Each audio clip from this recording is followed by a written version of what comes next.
안녕하십니까. 윤여창TV 세상만사입니다. 사람에게는 과거를 그리워하는 성향이 있습니다. 보통 향수라고 얘기합니다. 이러한 향수를 갖게 되는 이유는 우리 생각이 부정적인 것들은 걸러냅니다.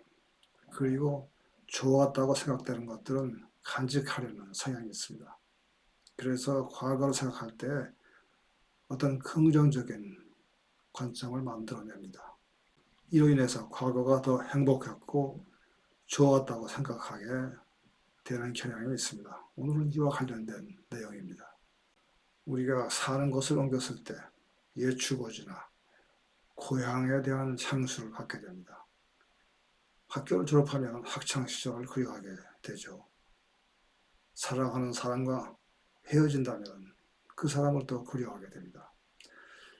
이렇게 어떤 시간이나 장소, 사람과 관련해서 변화가 생겼을 때 우리는 낯설음을 느끼게 되고 그것들과 관련된 지난날의 안정감을 느꼈던 시절을 회상하게 됩니다. 과거의 경험들이 쌓여서 오늘의 나 자신을 만들었습니다. 나 자신의 정체성이 형성이 된 것이죠. 학창시절에 같이 공부했던 또 같이 노력했던 그런 과정을 통해서 자아가 형성이 되고 가치관이 형성이 되고 오늘의 내가 만들어진 것입니다. 그래서 그때를 생각하면 아름답게 느껴지고 같이 공동의 추억을 가진 사람들을 그리워하게 됩니다. 그렇기 때문에 과거를 생각하는 심리인 향수는 영화나 음악, 문학, 대중문화에서 좋은 소재가 됩니다. 특히 우리나라 대중가요에서 고향을 그리워하는 향수는 중요한 부분을 차지해 왔습니다. 고향의 봄이라는 동요가 있죠. 나의 살던 고향은 꽃피는 산골. 이 노래를 들으면 누구나 감상에 젖으며 어린 시절을 그리워하게 됩니다. 인터넷에 보면은 사람을 새로 알게 되는 공간이 있습니다. 그 대표적인 게 페이스북이죠. 그런데 여기에 사기꾼들이 꽤 있어요. 자신의 일본 여자라고 소개하면서 친구 요청을 해옵니다. 그 프로필 보면 경력이 나와 있고 사진도 많이 올라와 있어서 꼭 일본 여자예요. 이제 그러면서 알게 되면은 자신의 가상 공간에서 부동산 투자를 하고 있는데 부수입이 꽤 올릴 수 있다는 겁니다. 그러면서 같이 해보자고 얘기합니다. 그것을 같이 하게 되면 이제 금융 정보가 인터넷에 올라가야 되고 그럴 때 이제 거기서 그 사람의 돈을 빼가는 거죠. 그때 제가 사용하는 그 사람의 사기꾼인지 아닌지 판별하는 방법이 하나 있습니다. 일본 사람이면 누구나 좋아하는 노래가 하나 있어요. 제목이 해변의 노래입니다. 가사가 이렇습니다. 아침에 바닷가를 거니면 옛날 일이 생각나요. 구름의 모양, 파도 소리, 조개 껍질의 색깔, 옛날에 느꼈던 그런 아름다운 감정을 회상하면서 부른 노래입니다. 일본 사람은 이 노래 들으면 아주 감상에 젖어가지고 옛날 일을 회상합니다. 그래서 그 친구 요청을 해왔던 사람에게 물어봅니다. 너 이 노래, 해변의 노래를 아느냐? 만약에 이 사람이 사기꾼이면 그냥 넘어갑니다. 사기꾼이 아니면 그거 참 자기 좋아하는 노래라고 이제 그렇게 반응을 보입니다. 저한테 한 10명 정도가 자신은 일본 여자라고 소개하면서 투자를 같이 해보지 않겠느냐고 제안을 해왔었는데 이 테스트를 해보니까 전부 다 사기꾼이었습니다. 헐리우드 영화계에서 흥행을 위해서 향수를 사용합니다. 과거에 흥행 실적이 좋았던 영화를 다시 업그레이드 시켜서 상영하는 거죠. 2019년에 상영되었던 애니메이션 영화 라이언 킹이 그 예입니다. 이 영화는 1994년에 상영되었던 것인데 그때 흥행 실적이 좋았어요. 이것을 다시 기술적인 면을 업그레이드 시켜서 다시 상영한 것입니다.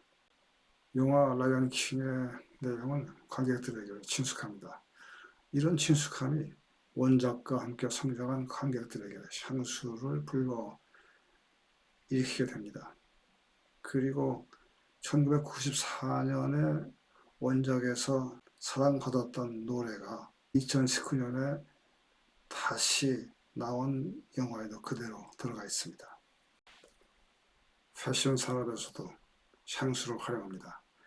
빈티지 패션이라는 게 있죠. 복고풍 스타일. 옛 것에 대한 향수를 불러일으킵니다. 청바지의 경우 1990년대에 유행했던 것이 되돌아오고 있습니다. 하이웨이스트 스트레이트 렉. 여기 화면에서 보시듯이 위로 올라가면 엉덩이 쪽은 편안하고 느슨하고 다리 쪽으로 내려가서 가늘어집니다. 이것이 오랫동안 딱 달라붙은 그런 청바지를 입었던 사람들에게 그 느슨한 편안함이 선호되는 현상입니다.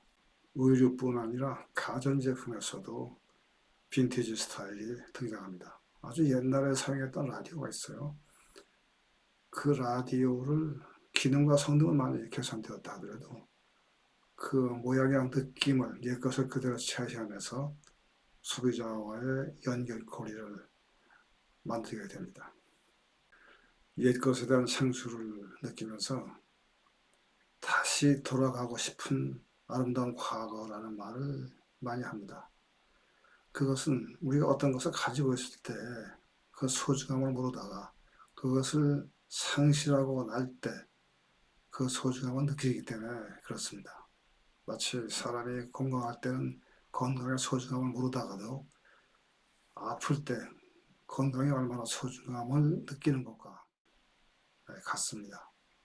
사람은 같은 가치를 가진 것일지라도 어떤 것을 얻는 즐거움보다 그것을 상실했을 때 느끼는 고통이 훨씬 크게 느껴집니다.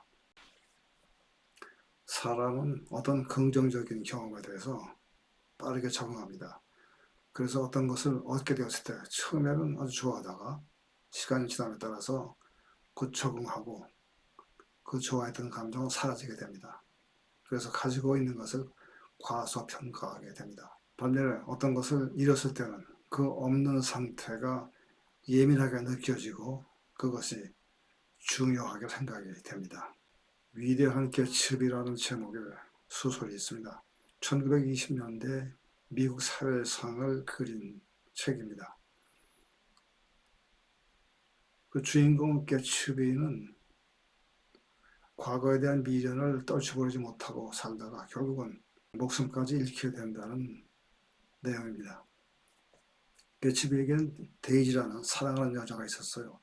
그런데 1차 대전에 참전하고 나서 돌아와 보니까 그 사랑했던 여자 데이지는 다른 남자와 결혼한 사이였어요.